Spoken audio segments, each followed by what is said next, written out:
Hər vaxtınız xeyir olsun dostlar. Gəlin testimizin izahına baxaq. Ümumi baxanda cümləmizdə zaman bağlayıcısı verilməyib. Bir dənə and bağlayıcısı verilib, amma and olan cümlədə də əgər iki cümlə bağlanırsa, cümlələr arasındakı zaman keçişləri çox da uzun olmur. Yəni yanaşı zamanlar istifadə olunur. Və bu baxımdan biz C, D və Y variantlarını çıxırıq. Çünki orada bizə past zamanlar verilibdir. And olan cümlədə daha çox indiki zaman işlədilir. C, D və Y-ni çıxaq.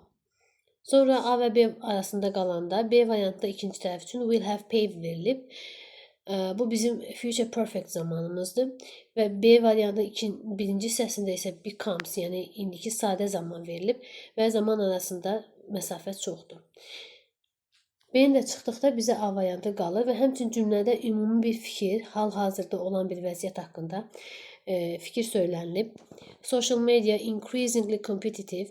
Deməli, sosial media getdikcə rəqabətçi hala gəlir. And having a page visited by thousands of followers, the way for remarkable incomes. Deməli, olacaq izlənilən bir səhifəyə sahib olmaq əhəmiyyətli gəlirlər üçün imkan təmin edir, imkan verir. Və bu zamanda social media is becoming increasingly. Həmçinin increasingly ifadəsi varsa bizim açar sözümüz olaraq indiki davam edici zamanı götürməliyik. Və ikinci tərəf üçün də indiki sadə zaman paves the way cavab oldu A bəndi. Daha çoxu üçün, daha ətraflı izahlar, testlər üçün mənim səhifələrimi izləməyə davam edin. Sağ olun.